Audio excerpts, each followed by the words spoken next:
High friends, welcome to Lakshmi maths. RRB, NTPC and group டில் expect பண்ணக்கூடிய முக்கியமான maths and reasoning question discuss பண்ண போறோம்.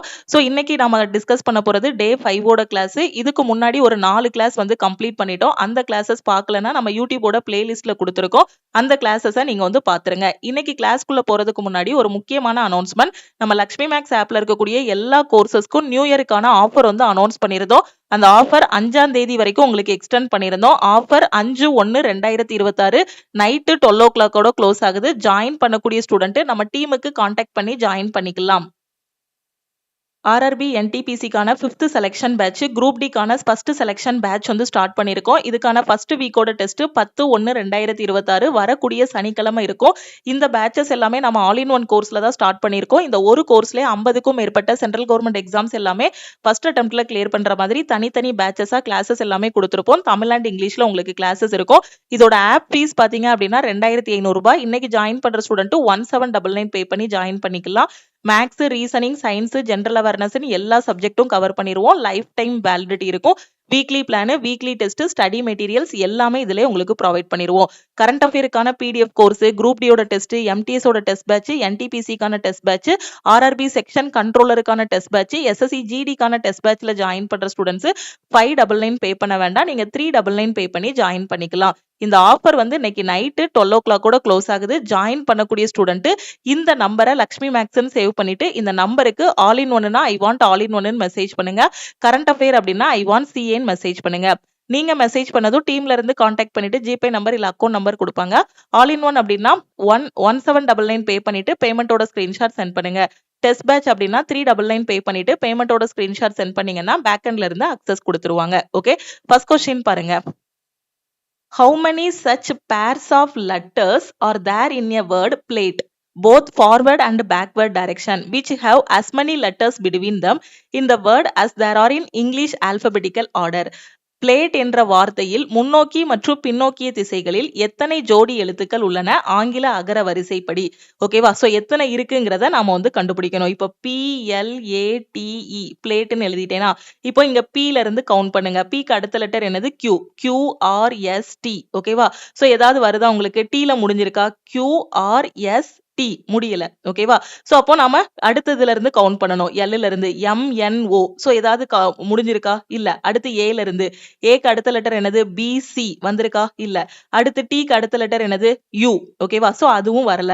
அடுத்து இங்க பேக்வேர்ட்ல கவுண்ட் பண்ணணும். E ல இருந்து கவுண்ட் பண்ணீங்க அப்படின்னா FGHI இப்பவும் வரல. T ல இருந்து கவுண்ட் பண்ணும்போது UVW வரல. A ல இருந்து கவுண்ட் பண்ணும்போது BC, L ல இருந்து Mன்னு வரணும். ஓகே, சோ வரல. புரியுதா? இப்போ நான் ஃபார் எக்ஸாம்பிள் இப்போ ABCDன்னு எழுதியிருக்கேன்னு வச்சுக்கோங்களேன். இப்ப இதுல வந்து ஆங்கில அகர வரிசைப்படி வருதான்னு பாத்தீங்கன்னா ஏல இருந்து B. ஓகே, சோ அந்த வரிசையில வருதா? 1 வருது. அடுத்து Bக்கு அடுத்து C வருது 2, Cக்கு அடுத்து D வருது 3. ஓகே, சோ இதுல வருது பாத்தீங்களா? புரியுதா? நான் கவுண்ட் பண்ணும்போது இப்போ PQR இங்க வந்து சப்போஸ் இந்த இடத்துல வந்து ஒரு S போட்டிருக்குன்னு வச்சுக்கோங்களேன். QRS இங்க வந்து T வருது. இப்போ பிளாஸ்ட்ன்னு இருக்கு. இப்போ பிளாஸ்ட்ன்னு இருக்குன்னு வச்சுக்கோங்களேன். இப்போ நான் கவுண்ட் பண்றேன். PQRS வந்துருச்சா? அப்போ இந்த இதுல வந்து எத்தனை லெட்டர் இருக்கு? ஒரு லெட்டர் வரிசைப்படி இருக்கு. இங்க QR அடுத்து வந்து S கரெக்டா தான் இருக்கு. இப்போ இன்னொரு வாட்டி கவுண்ட் பண்றேன். Pக்கு அடுத்து QRST, T வந்துருச்சா? அப்ப இதுவும் கரெக்டா இருக்கும் எனக்கு. ஓகேவா? சோ இந்த இடத்துல பாத்தீங்கன்னா QR இங்க S வரணும். Sக்கு பதிலா இங்க T இருக்கு. புரியுதா? அந்த ஆர்டர்ல வரணும். அப்படி வந்துச்சு அப்படின்னா நம்ம கவுண்ட் பண்ணணும். இல்ல இங்க வந்து அந்த ஆர்டர்ல வரல. அப்ப இதுக்கான ஆன்சர் என்ன அப்படின்னு பாத்தீங்கன்னா நன். ஓகேவா? சோ கிளியரா புரியுதா? இப்போ இந்த பிளாஸ்ட் எடுத்துக்கிட்டீங்க அப்படின்னா இப்போ நான் P ல இருந்து ஆரம்பிக்கி. Pக்கு அடுத்த லெட்டர் என்னது? QR அடுத்து S வருது பாத்தீங்களா? அப்போ ஒரு லெட்டர் வந்து எனக்கு அகர வரிசைப்படி இருக்கு. அப்போ 1. இப்ப T அடுத்து மறுபடியும் முதல்ல இருந்து கவுண்ட் பண்ணணும். Pக்கு அடுத்து QRS இங்க வந்து என்ன இருக்கு? T. ஓகேவா? சோ அப்போ மறுபடியும் வருது. அப்ப எனக்கு என்ன இருக்கு? ரெண்டாவது லெட்டரும் அது மாதிரி இருக்கு. அப்ப டோட்டலா நான் 2 போடணும். இங்க ஏன் வரல? இதுல எதுக்கு வருது அப்படிங்கிறது உங்களுக்கு புரியுதா? சோ இதுதான் அந்த ஆங்கில அகர வரிசைப்படி கவுண்ட் பண்றது. இப்ப இதுல இல்ல, அதனால நான் நன்னுங்கிற ஆப்ஷன் சூஸ் பண்ணிருக்கேன். அடுத்த கொஸ்டின். இந்த கொஸ்டின்ல என்ன சொல்லியிருக்காங்க, how many prime numbers are there between 40 and 50? 40க்கும் 50க்கும் இடையில் எத்தனை பகா எண்கள் உள்ளனன்னு கேட்டிருக்காங்க. ரொம்ப ஈஸியான கொஸ்டின். சோ பகா எண்ணா என்னது, ஒன்னாலும் தன்னாலும் வகுபடக்கூடிய எண்ணை தான் நாம பகா எண்ணுன்னு சொல்லுவோம். ஓகே, சோ இப்போ 40க்கு அடுத்து பாத்தீங்கன்னா 41 வரும். 41 எதை வச்சுலாம் உங்களால வகுக்க முடியும்? சோ ஒன்னால வகுபடும், 41ஆல வகுபடும். அப்போ ஒன்னாலும் அந்த நம்பராலும் தன்னாலும் வகுபடக்கூடிய நம்பர் தான் என்னது, பிரைம் நம்பர். அப்போ 41. அடுத்து 42 எடுத்துக்கிட்டோம் அப்படின்னா 42 வந்து 2ஆல வகுப்படும், 6ஆல வகுப்படும், 7ஆல வகுப்படும். அப்ப இதை வந்து நாம என்ன சொல்லுவோம் அப்படின்னா பகு எண்ணுன்னு சொல்லுவோம். நமக்கு கேட்டிருக்கிறது பகா எண் தான். அப்ப 43 எடுத்துக்கோங்க. 43 வந்து பாத்தீங்க அப்படின்னா 1ஆலையும் 43ஆலையும் தான் வகுப்படும். அடுத்து 44, 45, 46 எல்லாம் பாத்தீங்கன்னா உங்களுக்கு பகு எண்கள். அடுத்து 47, 47 பாத்தீங்கன்னா 1ஆலையும் அந்த நம்பராலையும் தான் வகுப்படும். அப்ப மொத்தம் எத்தனை இருக்கு, 41, 43, 47, மொத்தம் 3 பகா எண்கள் இருக்கு. சோ 3ங்கிறது ஆப்ஷன் சி. ஓகே, அடுத்த கொஸ்டின். சோ இது நாம ஆல் இன் ஒன் கோர்ஸ்ல கிளாசிபிகேஷன் டாபிக்ல பார்த்திருப்போம். இந்த 14, 112, 6 ஓகே, இவங்க 3 பேருக்குள்ள ஒரு ரிலேஷன் இருக்கும். அதே மாதிரி இந்த 17, 204, 5 இவங்க 3 பேருக்குள்ள ஒரு ரிலேஷன் இருக்கும். இதே ரிலேஷன்ல இருக்கக்கூடிய ஆப்ஷனை நீங்க வந்து சூஸ் பண்ணணும். ஓகேவா? சோ இப்போ என்ன ரிலேஷனா இருக்கலாம்? நீங்க 14, 112, 6ன்னு இருக்கு. அப்ப இவங்க 3 பேருக்குள்ள ஏதோ ஒரு லாஜிக் இருக்கு. இது வந்து எப்படினாலும் யோசிக்கலாம். இதுல வந்து ஃபர்ஸ்ட் நம்பரையும் தேர்ட் நம்பரை எடுத்துட்டு மிடில் நம்பர் கொண்டு வரலாம். இல்ல ஃபர்ஸ்டையும் செகண்டையும் எடுத்துட்டு கூட இந்த தேர்ட் நம்பர் கொண்டு வரலாம். எப்படினாலும் லாஜிக் வந்து யோசிக்கலாம். இப்ப நான் இந்த 112 தானே பெரிய நம்பர். சோ அந்த 112 கொண்டு வர்றதுக்கு என்ன பண்ணலாம்னு நான் வந்து யோசிக்க போறேன். சோ நான் என்ன பண்ண போறேன் அப்படின்னா, இந்த ஃபர்ஸ்ட் நம்பர் என்ன இருக்கு, 14 இருக்கு. அப்ப 14 112 மாத்தணும். அப்ப நான் என்ன பண்ணலாம் அப்படின்னா, 14 நான் எதால மல்டிப்ளை பண்ணா எனக்கு 112 மாறும், 8ஆல மல்டிப்ளை பண்ணா எனக்கு 112 மாறும். ஓகேவா? அப்ப நான் என்ன பண்ண போறேன்னா, இந்த ஃபர்ஸ்ட் நம்பரை அப்படி எடுத்துக்கிறேன். So first number okay into 8 போடணும். ஃபர்ஸ்ட் நம்பரை 8ஆல மல்டிப்ளை பண்ணணும். அந்த 8 எப்படி கொண்டு வர போறேன் அப்படின்னா, first number minus third number. Okay, first number minus third number. புரியுதா?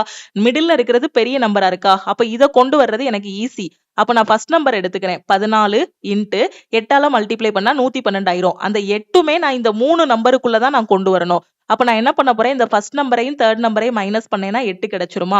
அப்ப இதுதான் நான் யோசிச்சிருக்க லாஜிக். அப்ப நான் யோசிச்சிருக்க லாஜிக் கரெக்டா அப்படிங்கறத ரெண்டாவது இதுல நான் செக் பண்ண போறேன். என்ன லாஜிக் யோசிச்சிருக்கேன்? First number into first number minus third number. First number இங்க எத்தனை, 17. So 17 into first number minus third நம்பர்னா 17 மைனஸ் 5 என்ன வரும், 12ன்னு வரும். ஓகே, அப்போ 17ஐயும் 12ஐயும் மல்டிப்ளை பண்ணா மிடில்ல உள்ள நம்பர் கிடைச்சிருமா? இப்போ இந்த லாஜிக் வச்சு எந்த ஆப்ஷன் ஃபாலோ ஆகுதுன்னு பார்க்க போறோம். ஓகேவா? சோ இப்போ இதுல 21 இப்போ நமக்கு கேட்டிருக்கிறது என்னது, எது ஃபாலோ ஆகுதுன்னு கேட்டிருக்காங்களா?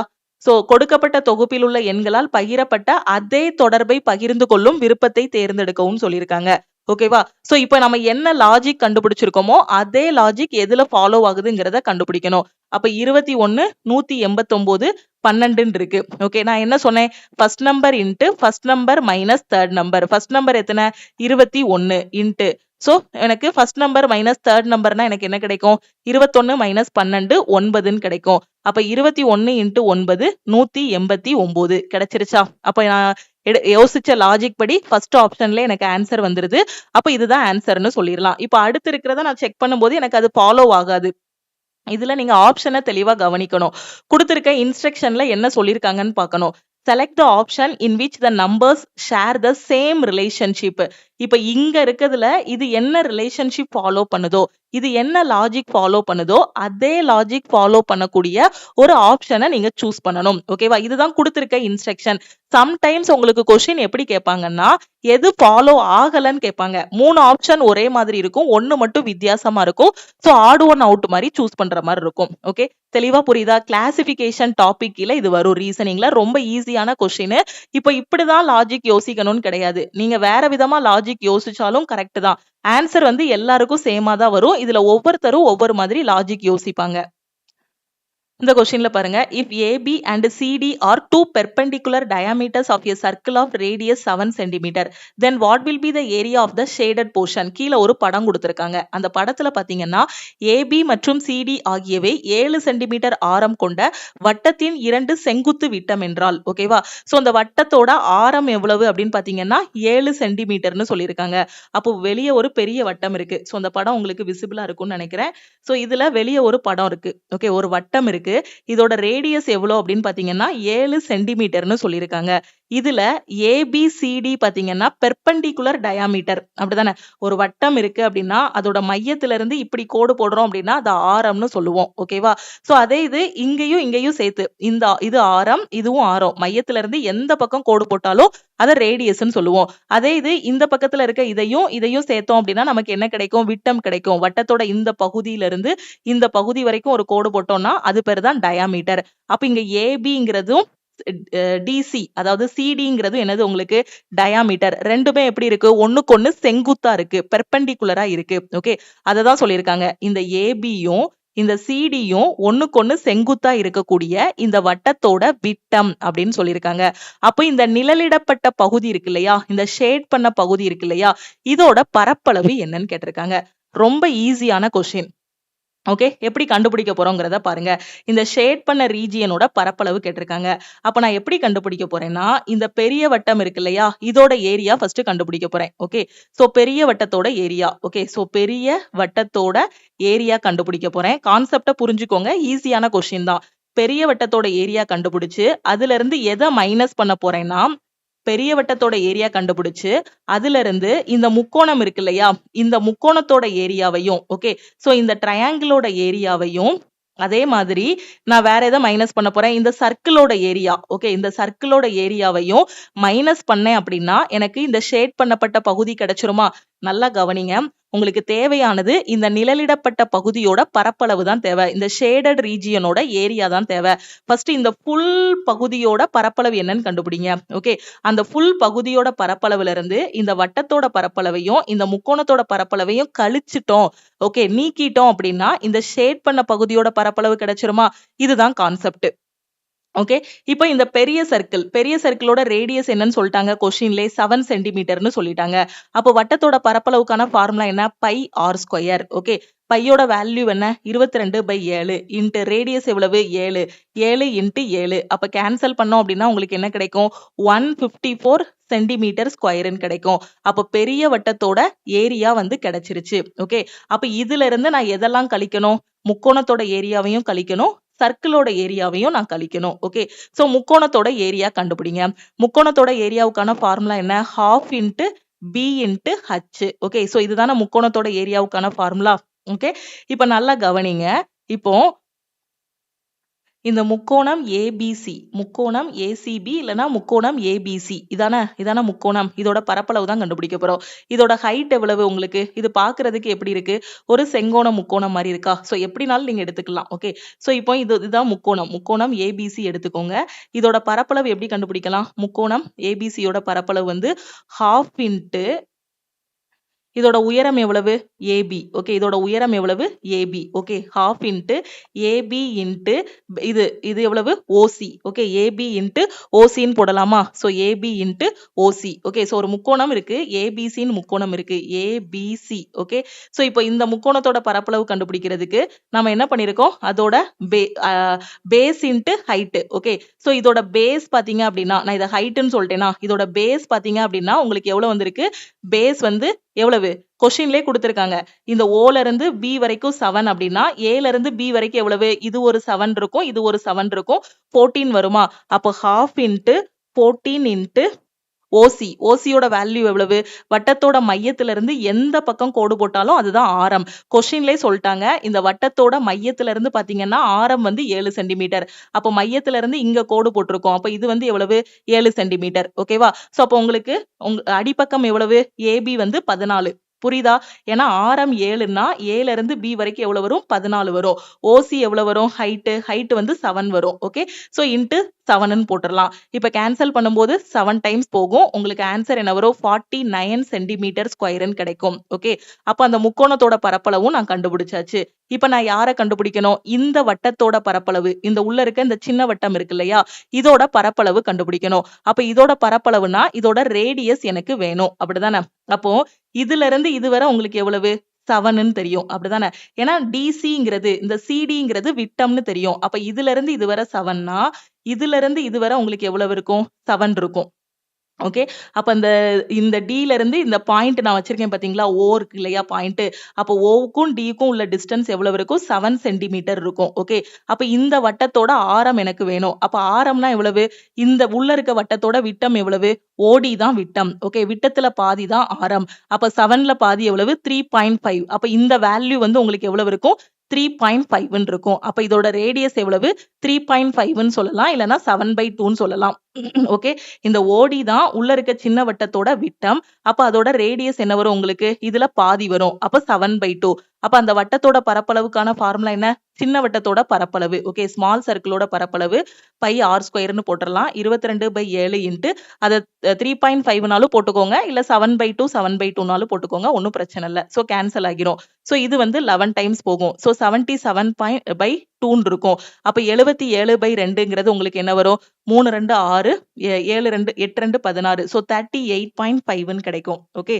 சோ அப்ப அதோட வேல்யூ எவ்வளவு? 38.5 சென்டிமீட்டர் ஸ்கொயர். ஓகே. அப்ப பெரிய வட்டத்தோட பரப்பளவு 154. உள்ள இருக்கக்கூடிய சின்ன வட்டத்தோட பரப்பளவு 38.5. முக்கோணத்தோட பரப்பளவு 49. ஓகே. சோ இப்போ நாம என்ன பண்ண போறோம்? அந்த பெரிய வட்டத்துல இருந்து இந்த 2 பார்ட்டையும் நாம கழிக்கணும். ஓகே. சோ இந்த 2 பார்ட்டையும் கழிக்கணும். இத உட்கார்ந்து நீங்க 154 மைனஸ் 49 வரக்கூடிய ஆன்சரை அகைன் மைனஸ் 38.5ன்னு போடாதீங்க. ஓகே. இது ரெண்டையும் ஆட் பண்ணிட்டு டைரக்டா 154ல இருந்து கழிச்சிருங்க. அப்ப ரெண்டையும் ஆட் பண்ணா என்ன கிடைக்கும்? 49 பிளஸ் 38.5ன்னா 9 8 17 87.5ன்னு கிடைக்கும். அத 154ல இருந்து கழிச்சீங்க அப்படின்னா உங்களுக்கு என்ன கிடைக்கும்? 154 மைனஸ் 87.5. 10ல 5 போனா 5, 13ல 7 போனா 6. சோ திருப்பி இங்க என்ன இருக்கும்? 14ல 8 போனா 6. 66.5 சென்டிமீட்டர் ஸ்கொயர். இதுதான் அந்த நிழலிடப்பட்ட பகுதியின் பரப்பளவு. அந்த ஷேடட் ரீஜியனோட ஏரியா எவ்வளவு? 66.5 சென்டிமீட்டர் ஸ்கொயர். ஓகே. கான்செப்ட் என்ன அப்படின்னா, வெளியே இருக்கக்கூடிய அந்த பெரிய வட்டத்துல இருந்து உள்ள இருக்கக்கூடிய இந்த முக்கோணத்தையும் இந்த சின்ன சர்க்கிளோட பரப்பளவையும் கழிச்சோம் அப்படின்னா அதுதான் ஷேடட் ரீஜியனோட பரப்பளவு. ஓகே. அடுத்த கொஸ்டின் பாருங்க. What will be the acute angle between the hour and minute and 6:25 pm? மாலை 6:25 மணிக்கு மணி நேரம் உள்ளிருக்கும் நிமிடம் உள்ளிருக்கும் இடையிலான குறுங்கோணம் என்னவாக இருக்கும் கேட்டிருக்காங்க. சோ ரொம்ப ஈஸி. தீட்டா கண்டுபிடிக்கிறதுக்கான ஃபார்முலா ஏற்கனவே ஆல் இன் ஒன் கோர்ஸ்ல சொல்லி கொடுத்திருக்கேன். என்னது? 30h minus 11/2m. சில புக்ல பாத்தீங்கன்னா இதை 11/2ன்னு போட்டிருக்க மாட்டாங்க. 5.5ன்னு போட்டிருப்பாங்க. எல்லாமே ஒண்ணுதான். இதை கேன்சல் பண்ணி 5.5ன்னு போட்டிருப்பாங்க. 11/2னாலும் வச்சுக்கலாம். இந்த ஹச்ங்கிறது என்னன்னா மணி. ஓகே. ஹவர்னு அர்த்தம். இந்த எம்ங்கிறது என்ன அப்படின்னு பாத்தீங்கன்னா மினிட், நிமிடம்னு அர்த்தம். ஓகே. சோ மணி எவ்வளவு? 6 மணி. மினிட்ஸ் எவ்வளவு? 25. அப்ப எம்மோட வேல்யூ 25, ஹச்சோட வேல்யூ 6ன்னு போட்டுடலாம். அப்ப தீட்டாவோட வேல்யூ உங்களுக்கு என்ன கிடைக்கும்? 30h. ஹச்சோட வேல்யூ எவ்வளவு? 6. 30 இன்ட்டு 6 மைனஸ் 11/2 இன்ட்டு எம்மோட வேல்யூ எவ்வளவு? 25. ஓகே. சோ இப்போ உங்களுக்கு ஆன்சர் என்ன வரும்? 30 இன்ட்டு 6 180 மைனஸ் இதை கேன்சல் பண்ணா என்ன கிடைக்கும்? 25யும் 11யும் மல்டிப்ளை பண்ணா 275ன்னு கிடைக்கும். 275ல பாதி எவ்வளவு? 13 2 26. சோ 13 2 26 இருக்கும். சோ திருப்பி ஒரு 1 வரும். சோ 137.5 இருக்கும். ஓகே. சோ இதை கேன்சல் பண்ணியாச்சு. இதை கேன்சல் பண்ணும்போது 137.5 வரும். அப்ப 180 மைனஸ் 137.5. ஆன்சர் என்ன வரும்? 180 மைனஸ் 137.5. ஓகே. சோ 10ல 5 போனா 5. இங்க என்ன இருக்கும்? 9. 9ல 7 போனா 2.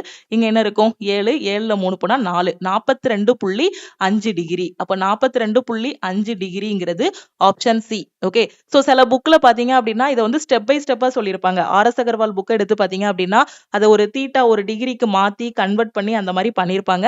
சோ அந்த மாதிரி நீங்க பண்ண வேண்டாம். சிம்பிளா இந்த ஃபார்முலால போட்டீங்க அப்படின்னா அவங்க என்ன பண்ணிருப்பாங்கன்னா ஒரு நிமிஷம் அப்படின்னா 6 டிகிரின்னு போட்டிருப்பாங்க. அப்ப 5 நிமிஷம் அப்படின்னா 30 டிகிரின்னு போட்டுட்டு சோ அந்த மாதிரி கால்குலேட் பண்ணிருப்பாங்க. சோ இது ரொம்ப கன்ஃபியூஸா இருக்கும்.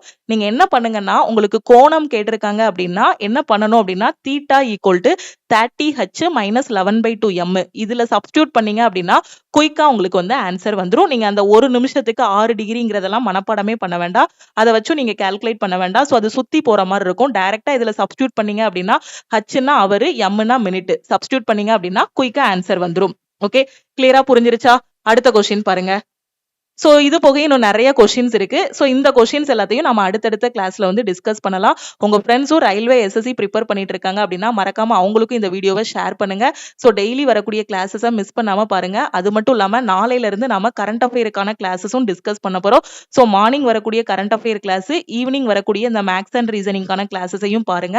அதே மாதிரி கரண்ட் அஃபேர் நான் டெய்லி பேசிஸ்ல படிக்கணுங்கிற ஸ்டூடெண்ட் சிஏபிடிஎஃப் கோர்ஸ்ல ஜாயின் பண்ணிக்கோங்க. ஸோ இன்னைக்கு நீங்க எந்த கோர்ஸ்ல ஜாயின் பண்ணாலும் ஆஃபர் பிரைஸ்லேயே ஜாயின் பண்ணிக்கலாம்.